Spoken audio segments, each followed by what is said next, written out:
We're studying from Srimad Bhagavatam, Canto 1, Chapter 2, entitled Divinity and Divine Service, Text 6. It's November 24th, 2024.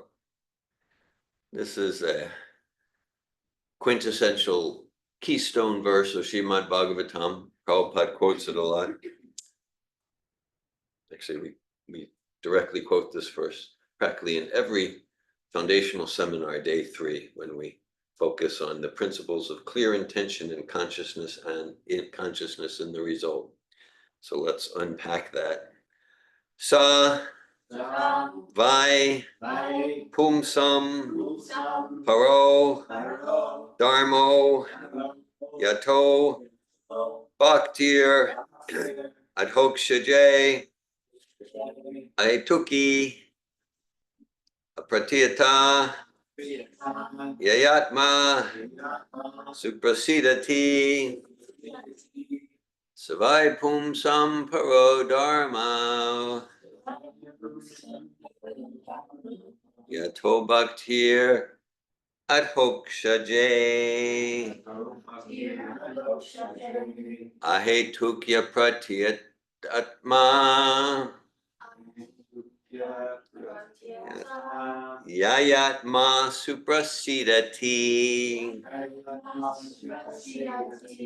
savai pumsam paro dharmo yato bhaktir adhokshaje ahetukya pratiyata yayatma suprasidati savai pumsam paro dharmo yato bhaktir adhokshaje ahetukya pratiyata yayatma suprasidati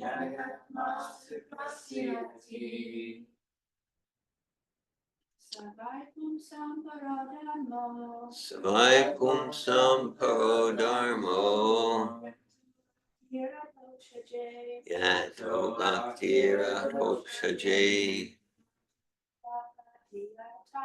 ahetukya pratiyata yayatma suprasidati. Would anyone else like to lead the recitation of the verse? Okay, we'll go to the word meanings. Sa, that. By, certainly. Pumsam, for mankind. Para, sublime. Dharma, occupation. Yata, by which. Bhakti, devotional service. Adhokshaje, unto the transcendence. Ahetuki, causeless. Apratiyata, unbroken. Yaya, by which. Atma, the self. Suprasidati, completely satisfied. Translation. The supreme occupation, Dharma, for all humanity is that by which men can attain to loving devotional service unto the transcendent Lord. Such devotional service must be unmotivated and uninterrupted to completely satisfy the self. Purport by His Divine Grace A.C. Bhaktivedanta Swami Prabhupada. We often say in the seminars, spirit is superior to matter. So that's derived from this verse. Spirit is superior to matter. So Srila Prabhupada writes, in this statement, Sri Sutta Goswami answers the first question of the sages of Name Sharanya. So the first chapter of Bhagavatam is entitled Questions by the Sages. And there are 6 profound questions that really lead to the next 18,000 verses. So here, right towards the beginning of the second chapter, Sutta Goswami is responding to that first question. The sages asked him to summarize the whole range of revealed scriptures and present the most essential part so that fallen people or the people in general might easily take it up. The Vedas prescribe two different types of occupation for the human being. One is called the Pravritti Marg, or the path of sense enjoyment, and the other is called the Nivritti Marg, or the path of renunciation. The path of enjoyment is inferior, and the path of sacrifice for the supreme cause is superior. The material existence of the living being is a diseased condition of actual life. Actual life is spiritual existence, or Brahma Bhuta existence, where life is eternal, blissful, and full of knowledge. Material existence is temporary, illusory, and full of miseries. There is no happiness at all. There is just the futile attempt to get rid of the miseries, and temporary sensation of misery is falsely called happiness. Therefore, the path of progressive material enjoyment, which is temporary, miserable, and illusory, is inferior. But devotional service to the Supreme Lord, which leads one to eternal, blissful, and all cognizant life, is called the superior quality of occupation. This is sometimes polluted when mixed with the inferior quality. For example, adoption of devotional service for material gain is certainly an obstruction to the progressive path of renunciation. Renunciation or abnegation for ultimate good is certainly a better occupation than enjoyment in the diseased condition of life. Such enjoyment only aggravates the symptoms of disease and increases its duration. Therefore, devotional service to the Lord must be pure in quality, that is, without the least desire for material enjoyment. One should therefore accept the superior quality of occupation in the form of the devotional service of the Lord without any tinge of unnecessary desire, fruit of action, and philosophical speculation. This alone can lead one to perpetual solace in his service. We have purposely denoted dharma as occupation because the root meaning of the word dharma is that which sustains one's existence. A living being's sustenance of existence is to coordinate his activities with his eternal relation with the Supreme Lord, Krishna. Krishna is the central pivot of living beings, and he is the all-attractive living entity or eternal form amongst all other living beings or eternal forms. Each and every living being has his eternal form in the spiritual existence, and Krishna is the eternal attraction for all of them. Krishna is the complete whole, and everything else is his part and parcel. The relation is one of the servant and the served. It is transcendental and is completely distinct from our experience in material existence. This relation of servant and the served is the most congenial form of intimacy. One can realize it as devotional service progresses. Everyone should engage himself in that transcendental loving service of the Lord, even in the present conditional state of material existence. That will gradually give one the clue to actual life and please him to complete satisfaction. Om Anganatimirandasya Gananjana Shalakaya Chakshurunmilitam Yena Tasmai Shri Gurave Namaha Shri Chaitanya Manobishtam Stapitam Yena Bhutale Svayamupa Kadamayam Dadati Svapadantikam Vandeham Shri Guru Shri Utapadakamalam Shri Gurun Vaishnavamscha Shri Rupam Sagrajatam Saganaragnatanvitam Tam Sajivam Sadvaitam Savadutam Puritana Saitan Krishna Chaitanya Devam Shri Radha Krishna Padan Sagana Lalita Shri Vishakan Vitamscha Hey Krishna Karuna Sindhu Dina Bandhu Jagatpate Gopisha Gopika Kanta Radha Kanta Namostute Tapta Kanchana Gaurange Radhe Vrindavaneshvare Vrishabhanu Sute Devi Pranamami Haripriye Vanchakalpatuyubhyascha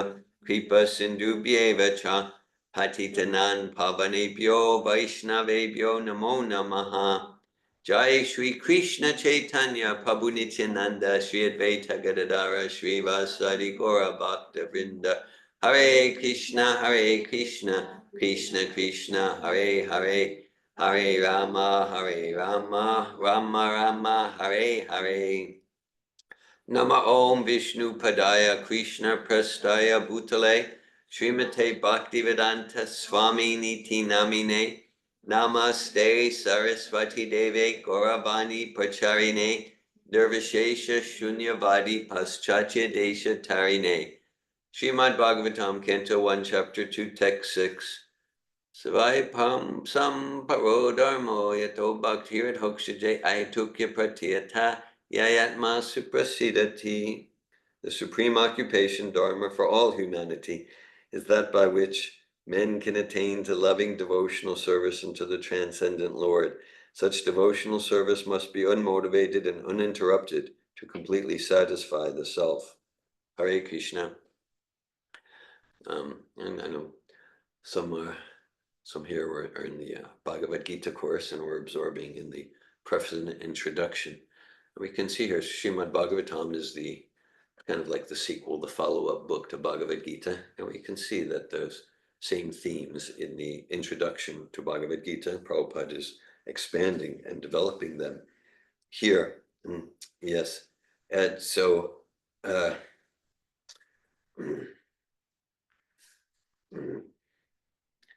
talking about Dharma, that which sustains one's existence, Dharma, that which cannot be separated from a thing. So Prabhupada says, introduction to Bhagavad Gita. So we would not say the Dharma fires to cook. You can have a fire that doesn't cook. The Dharma fires heat to be hot. Can't separate fire from heat. The Dharma of sugar is to be sweet. So similarly, the Dharma of the living entity, that's us. We're that spirit soul, the irreducible quantum of consciousness that inhabits the body. Our Dharma is to serve. We're going to serve. Fire is going to be hot, sugar is going to be sweet. We're going to serve. And that's who we are. And our choice is how to direct our service. Actually, this past Thursday, so 3 days ago, we gave a coach training. And yes, in our coach training, we this was the beginning of part 2 of coach training, a group that's in part 2, and we had a whole module on the 3 gunas as it relates to transformational coaching, and so we can direct our propensity for any propensity we can direct our propensity in tamas, in rajas, in sattva, or in shuddha sattva. And this shuddha sattva means bhakti. It's a synonym for bhakti, pure devotional service. Sattva, that's no tinges of rajas or tamas. And so that's our choice for everything. So we can just take a look at us as individuals, as humans, all living entities, and see what we do. We can get our essential nature. We can understand. So like we're all seeking happiness, because the nature of the self is ananda, is bliss, is pure bliss. Our nature self is to be happy. So we're seeking happiness. The problem, of course, is we'll tend to seek happiness in places that either pretty quickly or down the road cause more misery and pain than happiness. We all have experience of that. Okay, like, oh, why did I do that yesterday? Like that. Okay, but we can see, all right, we're going to strive for happiness. That's natural, and so that's our nature. Ananda, sat means eternity or timelessness, deathlessness. So we're seeking to protect ourselves. We're seeking to live. Just like if someone attacks us, if someone attacks us, so we're going to fight. We're going to run away because we want to live, and that's our nature. To be, and that's natural because our nature is deathless. Right? The body, 100%. But we discussed this yesterday. The body, 100% will die. The spirit soul won't die. To the extent that we identify with the body, we're scared because death can come at any moment. Death of the body, death of the image, death of the ego. I'll be shamed. I'll be crushed. And so such chit potency means consciousness, means knowledge, means fully cognizant. fully cognizant. Um, that's our nature, just like when we look at like different grungy, the grungy of confusion. Okay, all right. So that's not our nature. Now, again, in anything, we can seek knowledge in tamas, rajas, sattva, or shuddha sattva. Shuddha sattva means bhakti. Yato bhakti at hokshaje. We can seek. Okay. Who won the game? So that's the soul's propensity to seek knowledge. What's the stock market doing? It's the soul's propensity to seek knowledge. Okay, so that sort of knowledge, it's not going to deeply satisfy us. So this is very practical. It's about complete satisfaction. We're going to serve. We're going to serve, right? Okay, we're going to serve our family members. We're going to serve our community.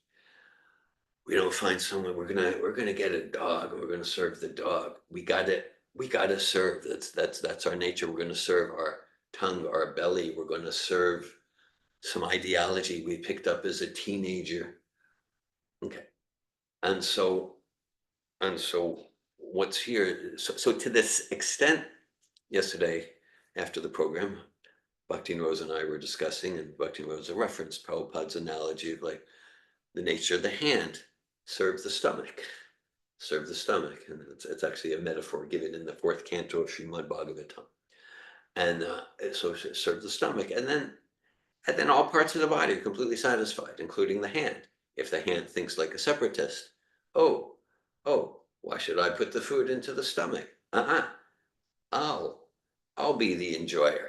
So let's say that I'm going to enjoy this food. It's kind of obnoxious. We do that on purpose. What? What? Okay. So then it's kind of obnoxious. But no, I want to enjoy. The hand's like, I'm the man. I'm going to enjoy. Yeah. And no, that's not the process. No, the nature of the hand is to be satisfied and fulfilled like that and healthy. And the way is to surrender to its position. Serve the stomach through the mouth. Then all parts of the body. So our nature is to serve. We're not going to get away from that. That's our situation. That's our fire is going to be hot. Okay, and then to the extent that we attempt to direct our service to serving either in either an immediate concentrated form or extended form, our mind and senses. Because even if I serve, we've given this analogy before. So even if I serve my country. So it's based on the body, right? How come USA is the country to serve? Why not serve Paraguay? Huh? Why not serve Paraguay? Why would I serve Paraguay? Because the whole idea is this body, this collection of bones and skin and blood and corpuscles, this was born in a place called America. So that makes America the best. Why? Because this body is the center of the universe. That's what makes my family the best. It makes my football team the best. Okay? Now, if this body was born in Paraguay, then Paraguay is number one. Okay, so it's all based on the body, and that will always be conflictual. Srila Prabhupada gives the analogy, like if there's a pond and we throw stones, pebbles in the pond, so then there's ripples. Then, like if one stone after the other is right in the center, then the ripples, it's this magnified, resonant, amplified effect. The ripples are just concurrent, harmonious, synergistic. So similarly, we direct our service to Krishna. That's like right in the center of the pond. Similarly, let's say if everyone has a pebble, everyone has a stone. I'm going to throw my name, I'm going to throw my name, I'm throw my name.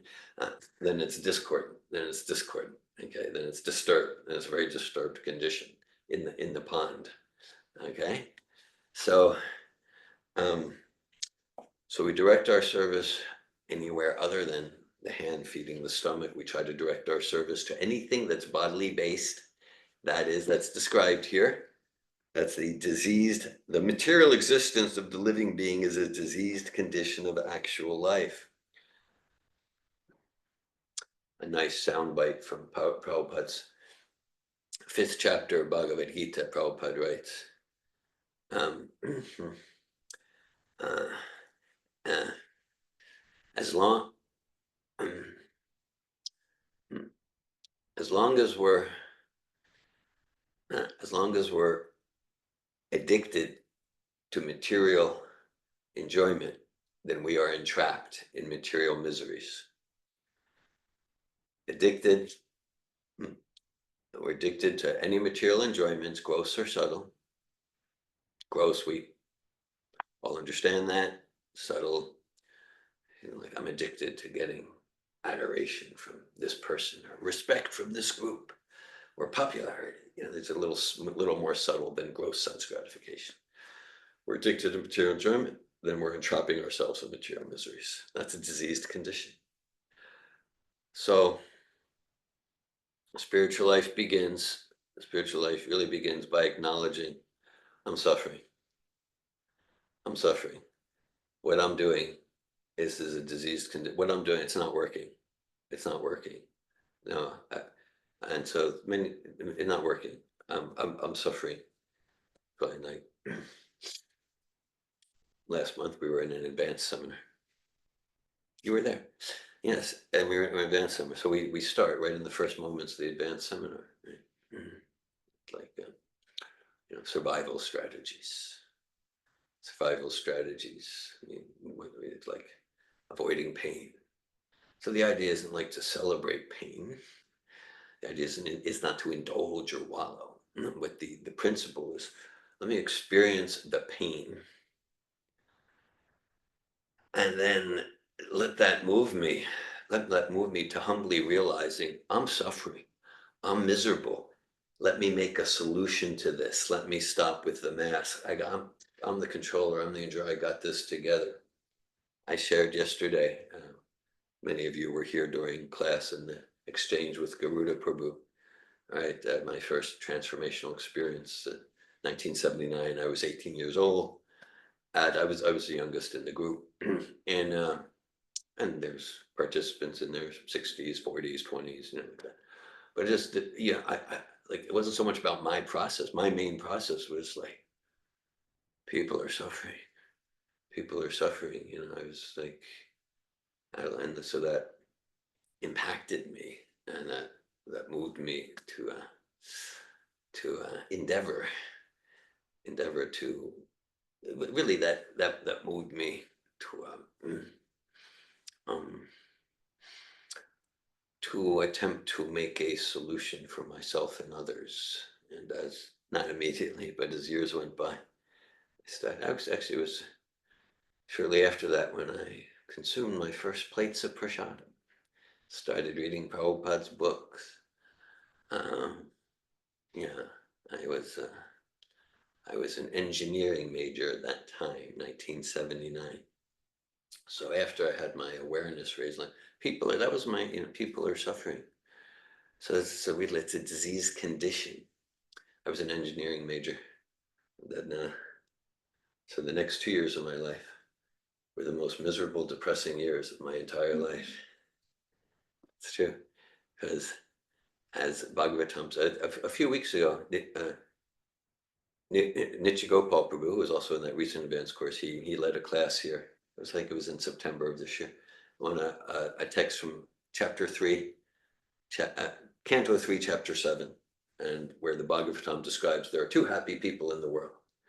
One is the Paramahamsa, which means the great realized soul, the pure devotee, and the other is the fool, or the pig wallowing in mud. Both are given in the Bhagavatam as examples. So, because we say a fool or the pig wallowing in mud, looks pretty happy. It doesn't seem to be like worried about inflation or does this person like me? Or it's like, it looks pretty happy. Okay. Now, of course, the quality of happiness of the self-realized Paramahamsa is a different quality, but still the Bhagavatam is making a point. So once we raise awareness that like I'm a pig wallowing in mud. I'm a fool, you know. I'm self-sabotaging again and again. I'm miserable. I'm in pain. I'm suffering. So we get that realization, we get that awareness. I remember also in that very first transformational course I had, on the first day, one of the facilitators was named John Webb, and he said, awareness is the booby prize. It stuck with me. Booby prize means last place. So we're not discouraging awareness. All of Krishna consciousness, it's about Atato Brahmagya. Atato Brahmajigyasa. Now's the time to raise awareness about the distinctions between spirit and matter. But the idea is, if we've raised awareness, I'm suffering, I'm suffering, I'm in pain, I'm stewing in resentment and petty jealousy and envy, and I'm wallowing into this is an embarrassing, shameful condition. Oh my God. But we've not connected with the courage to actually act on that awareness to solve the problems of life, like the Paramahamsa, then that's the suffering condition. And the idea is not to like, oh well, that's terrible. Let me just go drink some booze and become numb again. No, that's not the idea. Is let that experience of pain move us to becoming a Paramahamsa, to move us towards unmotivated and uninterrupted bhakti. Then that's the solution to all problems. Then the world is rainbows and butterflies and multicolored unicorns. No, no. The world continues disturbing. In fact, my experience is the deeper and deeper I give myself to devotional service, the more and more disturbances I face. That's my experience. That's discouraging to hear.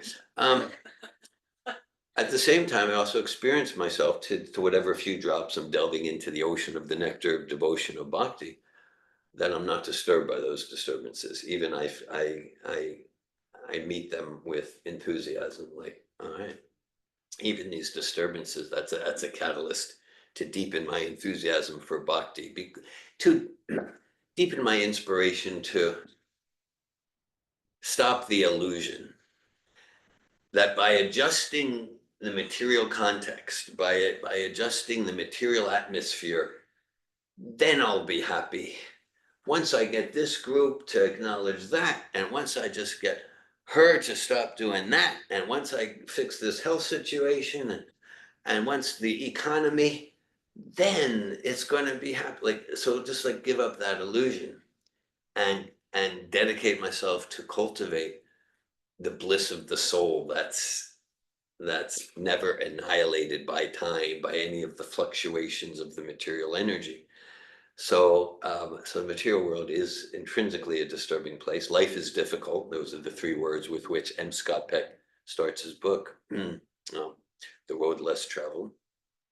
And then he goes on and he says, and once we accept that life is difficult and stop trying, it's this Greek philosopher Epictetus said that the essence of all philosophy is to depend as little as possible on external things for one's happiness.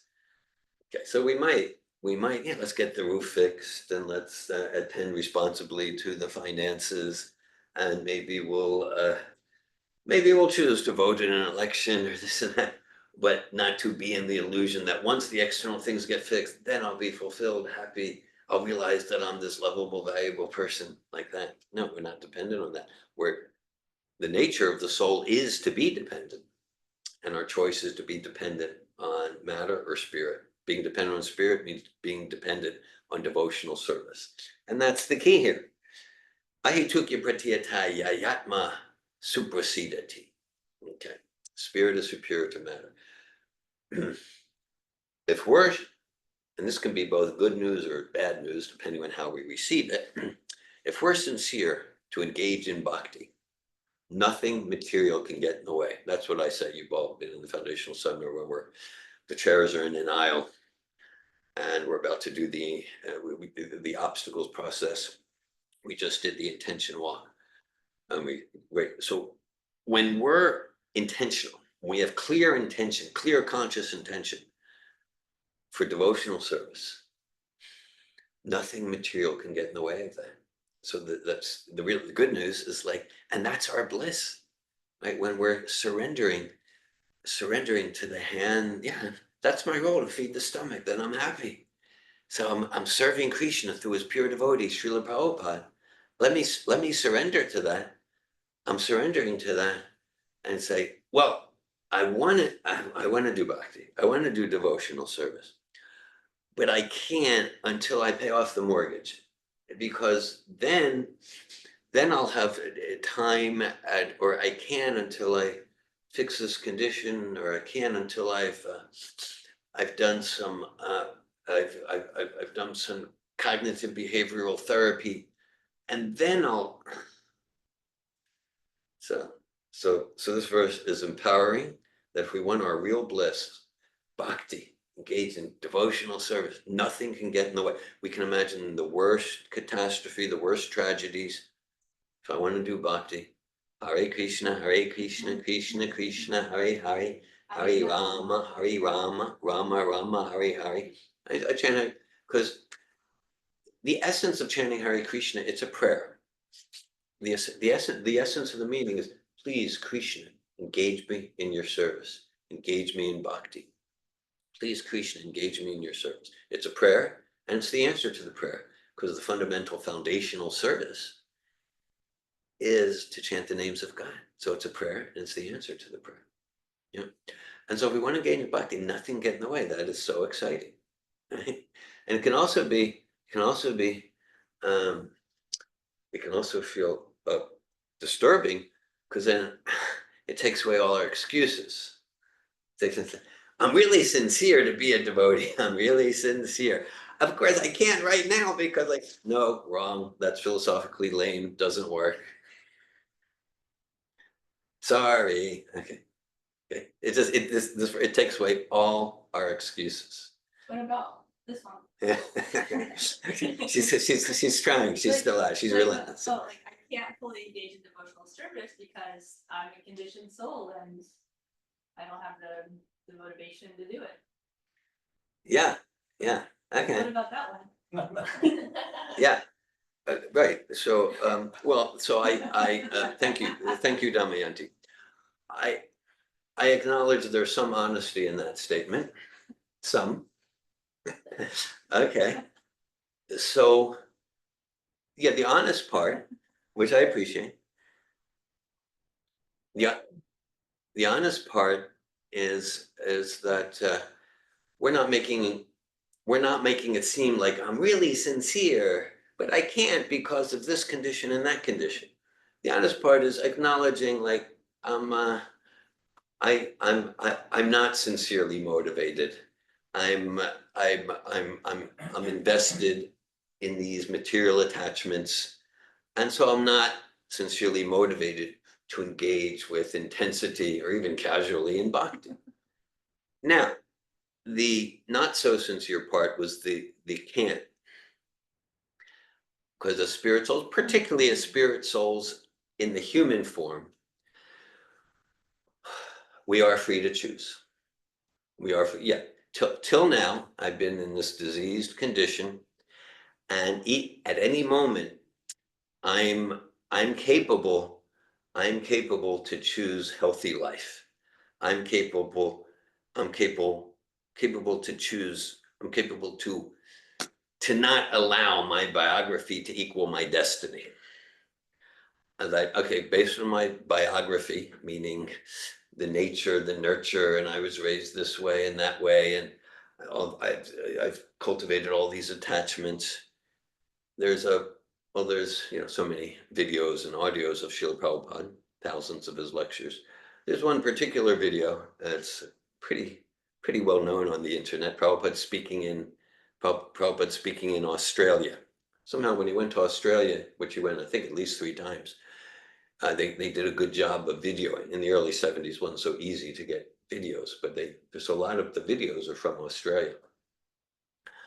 And so it's a program that's in full house program. And after Prabhupada's talk, someone asked, how long does it take to become fully Krishna conscious? And Prabhupada responds, 1 minute. So that torpedoes your can. Okay, that torpedoes your can. So, and again, because I'm so invested in this conditioning and the David Wolf God Project, then so Krishna consciousness is simple and easy. Prabhupada would say, Krishna consciousness is simple for the simple and complicated for the crooked. Ooh. Oh. Oh. Look into the mirror of that one. Oh, yeah. Oh, yeah. So this is humility. Just a few examples, and I'm glad to continue the discussion. Just a few. Yeah. To realize, let's, because the idea to experience the experience of pain, of shame, and let that move me to really solve the problems of life, and that strategy, that living strategy, as Prabhupada says here, the survival strategy. Okay, Prabhupada says, okay, let's just focus in here a bit. Actual life is spiritual existence or Brahma Bhuta existence, where life is eternal, blissful, and full of knowledge. Material existence is temporary, illusory, and full of miseries. Opposite. Okay, so each moment we get to choose material existence or spiritual existence. Spiritual, eternal, blissful, full of knowledge. Material, temporary, illusory, full of miseries. There is no happiness at all in material existence. There is just the futile attempt to get rid of the miseries, and temporary sensation of misery is called is falsely called happiness. Okay, so that's, this is where all of the Safatov comes from. When we're talking about survival strategies, that's what I mean, to survive. Survive. It's about let me reduce the miseries. Okay, I'm suffering and I'm a failure and I'm a loser, and I just every day is so shameful, and this and that. I got no peace, no satisfaction. But he's doing worse than me. I guess, I guess I'm doing pretty good. Okay, so that's not the happiness of the soul. It's comparative. Or, all right, but I'm less miserable than yesterday, so I'll call that happiness. That's what Prabhupada's going. That's like even that we can go to a demigod type life, but to the extent that we're alienated from who we are as souls, as servants of Krishna, we're actually depressed. We're actually miserable. So actually living, it's not just like reducing miseries. Krishna consciousness is about Shuddhya Yasmad Brahma Sakyam Tvanantam. It's about ever increasing the bliss of the soul. It's positive. That's thriving. That's living. It's not just the survival strategies of look good. People will think I'm cool, and people will care about me and respect me if I can put on this mask like that. So Sanatan Goswami, one of those is Sanatan Goswami. I'm not sure. One is Sanatan Goswami, one's Rupa Goswami. They are the two elder of the 6 Goswamis. We have the 6 Goswami on the altar here. And so Sanatan Goswami, he really had it together. Again, in my first transformational seminar experience, these are people, they're put together. They're put together. There's so much pain, So he had it together. He was pretty much the prime minister of the land. He was fluent in 6 languages. He was so respected, powerful, influential, that when he first approached Lord Chaitanya, he said, Ke Ami, Keneamaya, Jare Tapatraya. He said, people think I'm great. People admire me. They look up to me. He first approached Lord Chaitanya, and he approached with a straw in his mouth. That symbolizes feeling Trinara Pisu Nichena Toroi Vasahishnuna, lower than the grass. People think I'm great. He said, here's the thing, what I know is I don't even know who I am. I do know that I'm suffering. I do know that I'm suffering, and I don't know why I'm suffering, and so I'm approaching you. he had the intelligence, he knew who to approach. So he had a lot to renounce, and we can see he renounced everything. He renounced Taktva Trinama Shesha Mandala Patim Shrinim Saratu Chabat Bhutva Dina Ganesha Kal Karunaya Kopina Kanta Shritao Gopi Bhava Rasamrita Dilahari Kalola Magna Mahor Vande Upasanatana Raghuyugal Sri Jiva Gopalaka Vande Upasanatana Raghuyugal Sri Jiva Gopalaka. The six Goswamis, they were all highly aristocratic and educated and super wealthy, like billionaires of the day. And they renounced it all to just wear loincloths and to give themselves fully to the service of Krishna and the gopis and to Lord Chaitanya's mission. Nana Shastra Vicharane Kanupuna Sadharma Samstapaka Lokanam Hitakari now Tribhuvane Manyao Saranya Kara Radha Krishna Padaravinda Majananandena Matalika Vande Upasanatana Raghuyugal Sri Jiva Gopalaka Vande Upasanatana Raghuyugal Sri Jiva Gopalaka. I offer my respectful obeisances unto the six Goswamis of Vrindavan, Srila Rupa Goswami, Sri Sanatan Goswami, Sri Jiva Goswami, Sri Gopal Bhatt Goswami, Sri Raghunath Bhatt Goswami, and Sri Raghunath Das Goswami, who they thoroughly studied all the revealed scriptures, scrutinizingly studied all the revealed scriptures to extract the essence out of compassion, out of benefit for all the fallen conditioned souls in this age of Kali. Thus they are worthy to be honored. Thus they are worthy to be honored. So they were great scholars. And so Sanatan Swami says, I don't even know who I am. And people tell me I'm a great scholar. I have so much knowledge. And Sanatan Goswami said, I'm such a fool that I believe them. Yes, I know answers to so many questions. So that requires humility to get like, no, it's not working. It's like I'm trying to enjoy the food without surrendering to feed to the stomach. Arjuna, this is it, Arjuna in Bhagavad Gita. At first, Arjuna resists Krishna. He's kind of arguing with Krishna. First chapter into the second chapter. Then a transition point in Bhagavad Gita, text 7 of chapter 2. And Arjuna realizes, because Krishna is with him empathically, Krishna is with him. Arjuna is expressing so much vulnerability, so much pain, confusion, sadness, hurt, and he's verbally, emotionally, physically, mentally, his thoughts, weakness. And he says, Kapanya dosha patasva bhava prichamitam dharmasamuda cheta yatrayasyan nischaya buhitame shishastayam sarimam tram prapanam. So that there in the second chapter, Arjuna says, now I am confused about my duty and I have lost all composure due to weakness. In this condition, I ask you, explain to me clearly what to do. Now I am your disciple and a soul surrendered unto you. Please instruct me. Please instruct me. And then that's where the philosophical teachings really begin, because then Arjuna is saying, I'm receptive, I'm open to, and so we're accepting Srila Prabhupada as our spiritual master, pure devotee of Krishna. Arjuna was there with Krishna himself.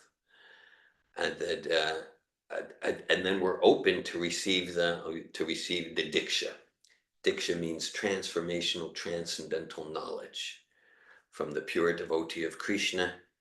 The transformational, transcendental knowledge, Divya Gyan, just like Damayanti was leading Guru Puj. There's that line in the song, Chakudan Dilo Ye, Janme Janme Prabhu Se, Divya Gyan Ride Prokashito. you fill our heart with transcendental knowledge. Prabhupada says Diksha means Divya Gyan. We can see the word divine there. Gyan, we can see, just like Gyan, like the English word knowledge comes from the Greek gnosis. So that comes from the Sanskrit, Gyan. Gyan. So transcendental knowledge, that's the driving engine of the process of initiation. So Sanatan Goswami, when he humbly submitted himself, I'm suffering. I'm suffering from my body, my mind, from miseries from other people, natural disturb. Arjuna says, okay, I'm confused, I've lost my composure, I'm disturbed. Okay, then that's I'm ready to hear, I'm ready to serve. And again, chanting the names of Krishna, it's really a prayer for devotional service. And it's the answer to the prayer also. And so in closing, Krishna says, because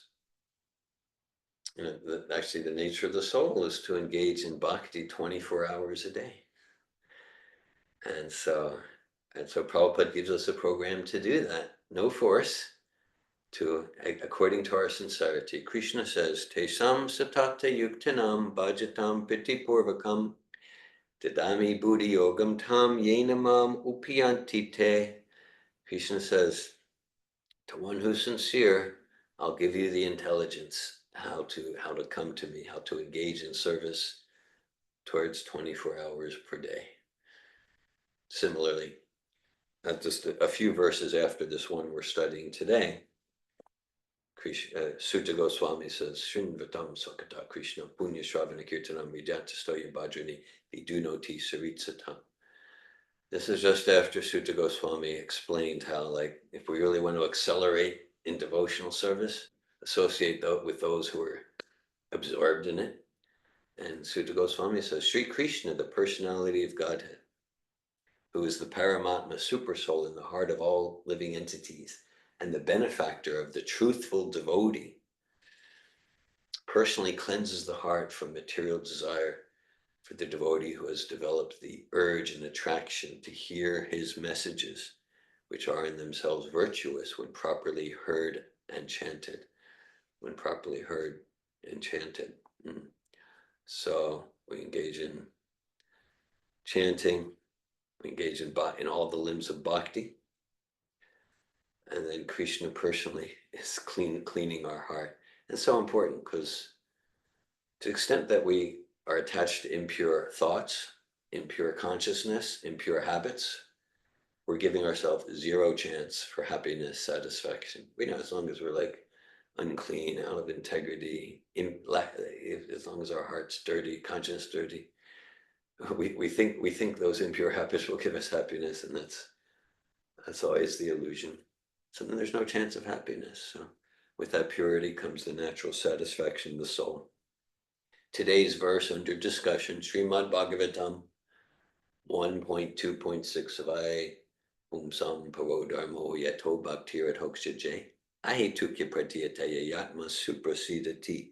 The supreme occupation Dharma for all humanity is that by which men can attain to loving devotional service unto the transcendent Lord. Such devotional service must be unmotivated and uninterrupted to completely satisfy the self. Hare Krishna. Thanks for giving your attention to Srimad Bhagavatam. I welcome any sharing, comments, questions that anyone wants to express.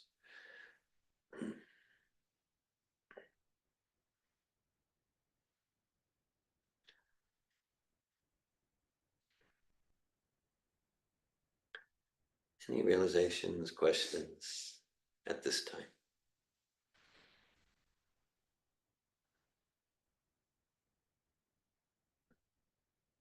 I would like elaboration on unmotivated and uninterrupted.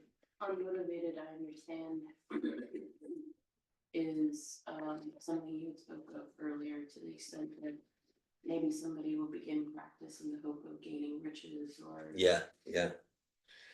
So some expansion on that, the unmotivated, uninterrupted. Thanks for that. Yeah, we appreciate that, because we didn't go so much in that part of the verse. Yeah, yesterday, and yesterday in our exchange with Garuda during class, we referenced Krishna's verse in chapter 7, text 16, Bhagavad Gita, Chaturvida Bhajante Mam, Chadva Sukritin Arjuna, Arto Jigyasa Artati Gyani Chabharatar Shabha. Krishna says people come to bhakti for different reasons, and most who come to bhakti, they're motivated because I want to be relieved of this disease. I'm suffering and I want to be happier. I want more money. I'm just curious. So that's motivations. And we stressed, because here, this is a very high level verse. I mean, it's giving, all verses are completely transcendental, but this is giving a high level consciousness of that pure devotional service. But Krishna says in Bhagavad Gita, even the one that approaches me with some motivations, that's good. You still get purified. So that's, you're on the path. And then if we stay with it, the motivations get pure and pure. Motivate. So yeah, so not like, well, I'm not going to serve Krishna until we become completely pure. No, we won't become pure until we serve Krishna from wherever we're at. However selfish my motivations are. Yeah, some of you may. It's been a few years since I've told this story, but I remember in 1987, 1988, I was temple president in Tel Aviv, Israel, for a Bhakti Yoga temple. I remember, so we would actually 6 days per week, we would go out on Harinam Sankirtan on Dizengoff Square. It's like the main square in Tel Aviv, Dizengoff, and we would go and distribute it like that. And anyhow, so we got this one. I mean, I myself was in my mid-20s, like 26, 27 at the time. And so this one young fellow, early 20s, named Yonatan. And Yonatan, he got attracted, and quickly he moved into our ashram. So we had this kind of city center in Tel Aviv that outside, maybe about half-hour drive in the suburbs, we had an ashram in a quieter place, an ashram called Ranana, outside of Tel Aviv. Okay, so Yonatan, he went to the Ranana. I was based in Tel Aviv, but I would visit the suburban place regularly. And so Yonatan, when we first saw him, he was like really dark, like just like really shadowy and depressed and covered over. He looked dirty and sad and miserable like that. So he came and he started, and then every day he was up at 4 a.m. coming to Mangalarti, and he was chanting 16 rounds and reading Prabhupada's books, and he was in the class and during the day doing service in the garden and in the yard, and then evening program and reading. And like within 2-3 days, he was completely, he was this shining brightly, radiant soul like that. So I remember after about 2 weeks, so we brought him, we brought Bhakti Yonatan to a program in Tel Aviv. We brought him to some programs in Tel Aviv, our city center. And he was this shining, this very attractive personality. Okay. And so Bhakti Yonatan had an experience that he never had before in his life. He experienced young, pretty women were attracted to him. Yeah. And then he realized this Krishna consciousness, it works. It works, it's effective. And then after a few days, he left the ashram and he was with one of these attractive young women. Okay. And we would, when we would go out, we would see him. He was very friendly. He was very friendly. He appreciated. He got what he wanted. He finally got what he wanted. So that's an example. Now, so like, oh, that was bad no, it was very good. It's like, that's his eternal benefit, that for 3 weeks, Bhakti, now he had motivations. He wasn't like this verse.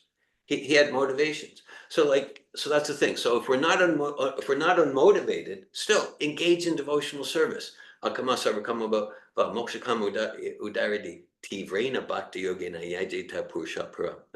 a Bhagavatam verse, second canto. whether one's full of material desires, whether one wants just liberation, escape from material existence, whether one wants pure devotional service. We're encouraged to engage in devotional service to chant Hare Krishna with intensity. Etan nirvidya mananam ichatam akatobayam yoginam ripinirdatam harinamanu kirtanam. Saying whatever our rajas, tamas, whatever our desires, chant the holy names. Okay, so it's a Bhakti Yonatan's eternal benefit. But the thing is, also the Bhakti Yonatan example illustrates that see, if we have some motivations, if we're motivated, then we probably won't be uninterrupted. Because then when our motivations are satisfied, are we going to continue? Are we going to continue with enthusiasm? No. Oh, well, yeah, my financial life is better. Why do I need to get up at 4 a.m. now to chant these mantras? I've got my attractive partner now. Why do I need to do all this austerity? Okay, so that's to say that if we're not unmotivated, then we're not going to be uninterrupted, and then we'll fall back down into the diseased condition. So that's unmotivated, uninterrupted, and just to take it, let's say, very immediate. So here we are, and so we're here for a few hours, and so we're here since 5 a.m. or 7 a.m. and we're engaged. We're engaged in devotional service, kirtan, japa. This is we're on that liberated platform. We are. Okay. Now, is this going to be uninterrupted as the day goes on? Maybe. That's for each of us to choose. And so what the verse is saying, if we want to be completely satisfied, to continue to choose bhakti each moment, each day, and each moment of each day without interruption. Thanks for your question. Damayanti. Hare Krishna, thank Hare you for the class. Yeah. Are one of the 4, I know there's 4 type of people who approach God. Yeah. One of them is seeking truth, is that true? Yes. So it's, yes, like suffering is a reason that Yeah, people approach right. God. Yeah. Financial, I think it was. Yeah, like suffering is like I want to relieve my misery, and the finances, that's more like I want to increase my material happiness. So they're related, but one is I just want to get out of the pit, and the other is just like, yeah, I want more finances, or I want a more prestigious position in the company, or that sort of thing. And then another one is seeking the truth. Yeah, and a fourth one is out of curiosity. I just want to check it out. I want to check it out. Okay. I can really relate to the truth seeking. Yeah. Like Yeah. I know you may remember, I felt really like eager to ask questions and learn Yeah. more.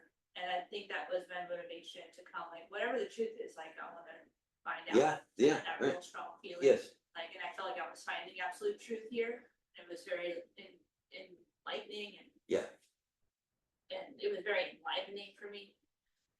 But I mean, it's been years, and I know that motivation doesn't carry me. Okay. Continue to carry me. 10 years ago, that was the main drive for you.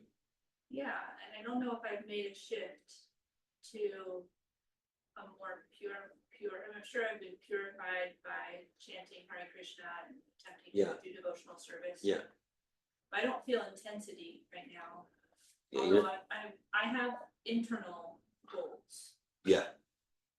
And I know when I arrived at Krishna consciousness, I had more outreach feelings, and I just I'm a little bit paused on outreach, not like a strong stance, but I just the last year or so I've been more internal and focusing on sadhana, which was always hard for me to focus on. So now I'm focusing on personal practice, which is good, but still I feel like intense motivation or For devotional service. Yeah. And and I was thinking maybe there needs to be a shift in my intention, like shift in what's my purpose in practicing, you know, maybe a pure more, maybe a more pure, like maybe I don't feel it yet, maybe it'd be nice to have even a more higher level desire for why or purpose. Like I don't know if I'm in touch with that or explored that. It's just like I'm going. I'm enlightened by Srila Prabhupada's association. I'm committed. But anyway, that's what's coming to mind when I'm sitting in class today. Like, why did I come here? What's my purpose still? You know. So it's just something I haven't really explored. I appreciate your introspective personal sharing, Damayanti. Thank you. Just relate your process, Bhagavad Gita, because there's four. There is a hierarchy, and those who are coming to Krishna, because I want the truth, in a sense, that's not pure devotional service, but of the four, it's the highest. It's the most pure. And then again, from wherever it lived, well, I'm just here. I'm just here to relieve my suffering, like that. Okay, whatever. It's all auspicious, but of the four, that's the most pure. Krishna says that clearly as that chapter 7 goes on. And then, and I'm hearing, of course, we've had contact since your connection, with the devotional process and under Prabhupada's guidance. And so I hear in recent times, last year or so, your focus is more on internal sadhana. My clear sense is that you're guided by Prabhupada and Super Soul in that focus. I would say, if you would you like some feedback from me? Yeah, sure.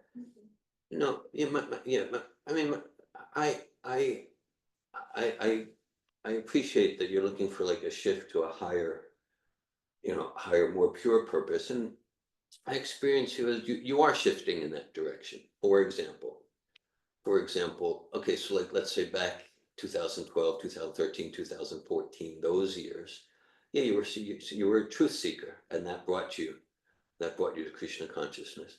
So I think, like, even say in recent weeks, recent months, I know you're getting involved, like with you're giving your time and energy and talents to support the revelation about realities regarding Prabhupada's disappearance pastime. Okay, I'm just using that as an example. Okay, so I get that you're doing that for Prabhupada, also for the world. You're doing that for Prabhupada. So in one sense, that's above truth seeking. Like it's above like, I want the truth. Say where you were at 10 years ago. You're doing that in a selfless, unconditional service to Krishna's pure devotee, Srila Prabhupada. So I'm just giving that from my perception of you as an example where you are in that shift. Okay, thank you. Yeah, I was just evaluating. I'm just evaluating it, and I know I feel committed to Srila Prabhupada, and so yeah. But even so, I think it maybe that's valuable. Yeah. Your feedback's valuable. It's valuable to look at what Mike brought to the table today, what came to mind, but still, I don't feel intense. Mm-hmm. Intense and sincerely attempting to do what I can for Srila Prabhupada. So, and one thing that's coming to mind is just needing more association. For one reason or another, I haven't associated like enough, but that enough for me. Yeah. And I'm glad to be here today and just reflecting. So, thank you. Thanks for sharing. Thanks for being in our association and giving your association. Thank you, Damayanti. Hare Krishna. Govinda. Hare Krishna, thank you for your class. I just wanted to speak out loud, like some highlights that that kind of stuck with me today. I mean, a lot of revisiting perspectives or just truths. So it's nothing new for me, but I know with repetition Yeah, is like really important for me personally. Because, you know, I'm endeavoring to change my paradigm of how I'm living my life, you know, with this process. So yeah, I was really connecting to, you know, first thing that kind of stood out was like Dharma and like Yeah. not being able to separate, you know, our nature, you know, who we really are at the core. Like first the knowledge of like, okay, the awareness, you spoke to awareness, the knowledge of like who we really are, what is our Dharma, and also the situation we're in, raising awareness, yes, and then speaking to like, you know, for me, my own personal experiences, I could relate to what you're saying, and that the more you give yourself to this process, the more disturbances, yeah, and you know, looking at like, well, my awareness is increasing, so I'm seeing more disturbances where before I was kind of blind to them. yeah, At least that's been my process. yes, You know, just like, you know, the world's not that bad, or, you know, it's not too bad here, you know, it's pretty good, you know, you can mhm. make the bird cage nice and comfortable and, you know, crush floor and, you know, Plus, playing, yes, maybe a sound system or whatever, you know, so, you know, really looking at that, like, okay, yeah, raising the awareness, like, that's not like the goal, really, like, that's like, you know, the, that's a start, it's It's a the start, beginning. And then really looking at like, responsibility, like taking, 100% responsibility for the situation that we're in yeah, with that awareness, and then taking action on that. And I'm like Yeah. seeing the relationship between, like, each step is important. Like you can't bypass responsibility or even giving yourself 100% responsibility for your situation to go straight into action, because it's like, well, what are the actions could be futile. It could be like a lot of wasted time and energy if you're not like fully taking responsibility. If you're like, I'll take a little responsibility, and you know, your actions aren't going to be as potent, or as like, they're not going to be as productive. yeah, At least that's what I'm kind of like, yeah, that's what I'm kind of meditating on this morning with what, you know, this verse was speaking to. So yeah, just really looking at, you know, my levels of responsibility that I've taken or not taken, Yeah. and you know, how I could keep like revisiting that, like, you know, how am I taking responsibility, and to what degree am I taking responsibility for my life and my experience, and even where I'm going in the future, with my actions or non-actions. Because I see how I've in my life just periodically fallen into, more so in the past, fallen into like complacency, yeah, and not really been like, you know, really diligent and committed, and yeah, you know, so I'm just kind of looking at that, like, you know, how it's an ongoing process for me, really looking at like, how committed am I to, you know, creating resolution for my experience. Anyway, that's what's coming up for me today. Thank you. Thanks for sharing, Garuda. I appreciate your focus on responsibility, which we can, you know, think of in terms of self-development, personal growth, and responsibility. Really, it gets at the essence of this verse, of all of Bhagavad Gita. Krishna speaks the entire Bhagavad Gita to Arjuna, and then he says, "Vimishetad yasheshena yate chasita takaru." He says, "Now, Arjuna, consider carefully what I have said, deliberate on it fully, and then do as you wish to do."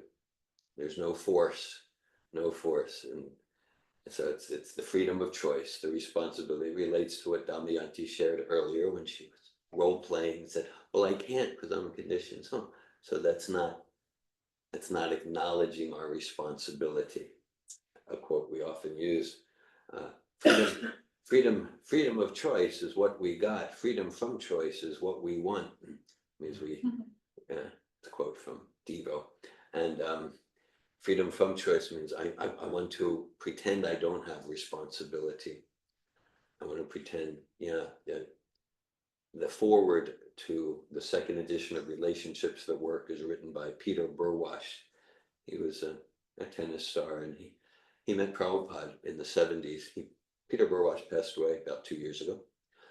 And anyhow, Peter Burwash in the foreword, he said that at some point in his life when he portrayed himself as this kind of spoiled brat, complaining kid, and self-centered, self-absorbed. That's how he portrayed himself. He said, and then at some point in his life, he got cheated in business by a so-called friend and business partner. He said, at that time, I met a spiritual teacher who's A.C. Bhaktivedanta Swami. He met Prabhupada in Mayapur. It was either 1976, I believe. He said, and then the spiritual teacher told me the two most important things I ever heard. So what Prabhupada told Burwash was, one, spiritual life begins when you understand the law of karma. Two, don't be angry at the instrument of your karma. So that first one, spiritual life begins when you understand the law of karma. Karma is synonymous with 100% radical personal responsibility for my life situation and for my choice each moment. And that's karma. And it's kind of opposite from some myths about karma. Karma is this like victim-y approach to life. It's my karma, what could I do? I've created my karma, I've attracted it, and I get to destroy my karma forever by choosing bhakti. So that's what comes to me in hearing your sharing. Thank you, Garuda.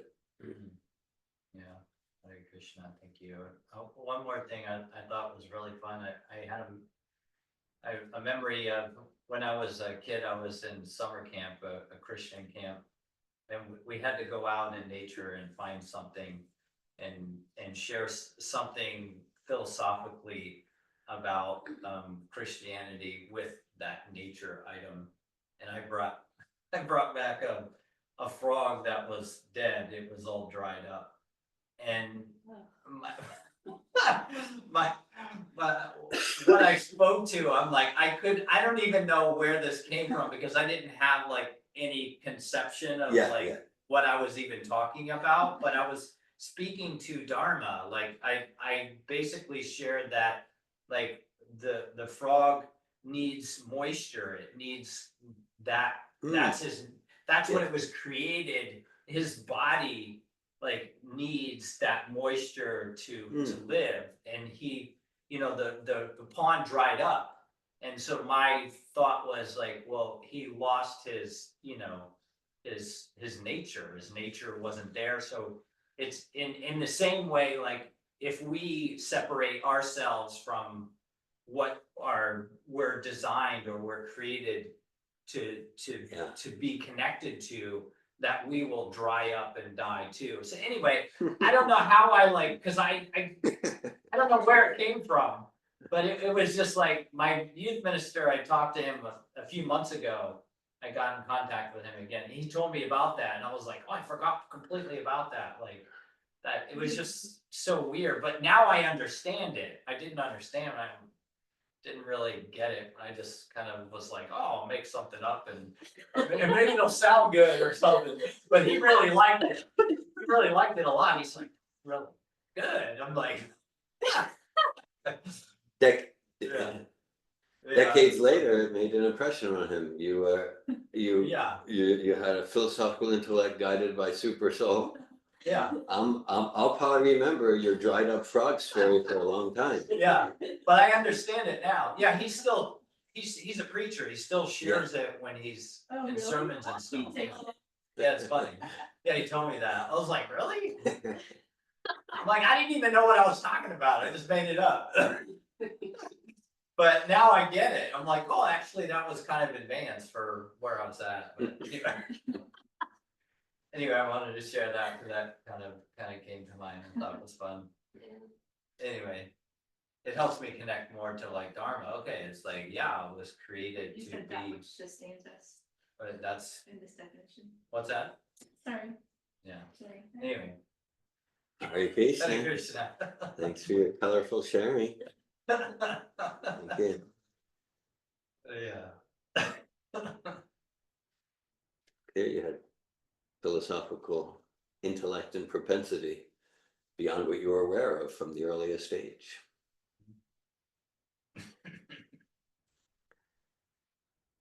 Hare Krishna. Any other comments or questions? Srimad Bhagavatam ki jai. Jai. Srila Prabhupada ki jai. Nama Om Vishnu Padaya Krishna Prasthaya Bhutale Srimate Bhaktivedanta Swami Niti Namine Namaste Saraswati Devi Gravani Pacharine Nirvishesha Shunyavadi Pashtati Deshatari. Hare Krishna. Thanks for joining us, Bhaktidev and Prabhu. Hare Krishna.